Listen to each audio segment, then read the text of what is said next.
Good morning, America. My name is Jake Tinnin, and my co-host today is Nolan Cook. Today's topic is over Trump trying to take over Greenland. Back in August 2019, former U.S. President Donald Trump surprised everyone by saying he wanted to buy Greenland. The idea caused a lot of confusion and debate. While it's not the first time the U.S. has wanted to buy land, trying to get self-governing territory in today's world seems strange and risky.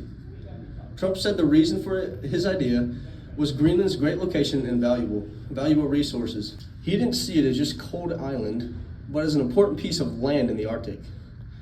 A region becoming more valuable because of the melting ice and new shipping routes. People reacted quickly and strongly. Denmark, which controls Greenland but lets it run its own affairs, said no. Danish Prime Minister Mette Frederiksen called the idea absurd. Trump then canceled a planned visit to Denmark. Still, the idea didn't completely go away. During his 2024 presidential campaign, Trump brought it up.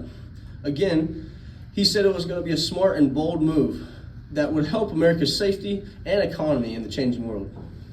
Some reports say Trump's team even thought about offering $10,000 a year to every person in Greenland to win their support. This was seen as a way to make the idea more appealing to locals, but Greenland's leaders didn't go for it. Prime Minister Mette Frederiksen said clearly Greenland is not for sale. He stressed that Greenland's people have worked hard for their right to make their own decisions and won't give that up. Other countries also spoke out.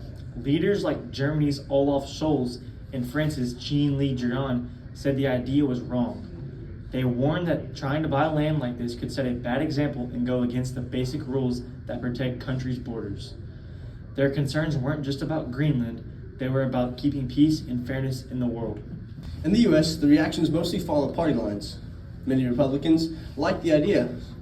They pointed to Greenland's rare earth minerals, its key spot for military use in the Arctic, and how it could help stop China and Russia from gaining more power. Senator Tom Cotton supported it, calling it a smart investment. Some Republicans even wrote a bill called the Make Greenland Great Again Act. She's trying to start talks and even see what could happen. On the other hand, most Democrats were strongly against it. They said the idea was dangerous, likely illegal, and didn't fit the modern diplomacy. They worried it would hunt America's relationship with Denmark, make the U.S. look bad in the world, and go against the rules that protect countries and their people's rights.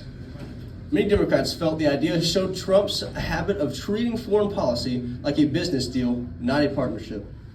CNN on January 7th, 2025 featured Aaron Burnett discussing Trump's refusal to rule out military force to acquire Greenland. Burnett highlighted concerns from Greenlandic officials, including Ijai Chemnitz, a member of the Danish parliament, who emphasized that Greenland is not MAGA, and expressed that the proposal was disrespectful and unsettling for Greenlanders.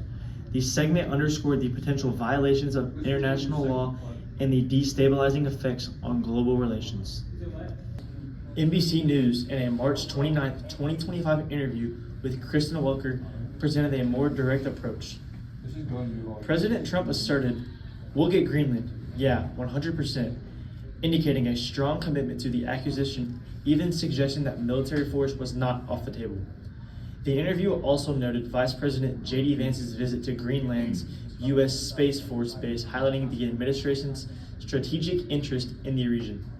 Fox News was more supportive. Hosts like Brian Kilmeade said the plan might cost a lot, maybe around $1.5 trillion, but could be worth it in the long run. They focused on the military and economic benefits, saying the move could help the U.S. grow stronger in the Arctic, and called it a bold and forward-thinking. Trump bringing back the Greenland idea made people talk more about America's role in the world and what power really means today. Greenland has important minerals and sits in a key spot in the Arctic, a place becoming more important as the climate changes. Some experts think having control there could help with the U.S., spying, military strength, and getting resources needed for technology. But the idea also came with big risk. Trying to take over Greenland could damage U.S. friendships, especially with Denmark, and break the rules that say countries should respect each other's independence. The United Nations and most free countries believe people have the right to govern themselves. The plan also raised a big question. How far should the U.S. go to stay powerful? especially in new or changing areas like the Arctic. As ice melts and the region opens up, interest in Greenland will likely grow, no matter who is the president. Even though it's very unlikely the U.S. will ever own Greenland, the issue has changed how people think about the Arctic. Most experts say a deal won't happen because Greenland's people don't want it, and they have legal rights to stay independent. Still, this moment may lead to more U.S. action in the Arctic, just in different ways. In the coming years, the U.S. will probably build more bases, do military training, and invest in science and building projects in the Arctic. The idea of buying Greenland may fade, but the goal of having a bigger role in the Arctic, whether to compete with Russia and China or to protect U.S. interests, will likely stay strong. Whether you think it was a wild mistake or a bold look into the future, Trump's Greenland plan keeps making people think about America's place in a fast-changing world. What happens in the Arctic might end up shaping the future of the whole planet.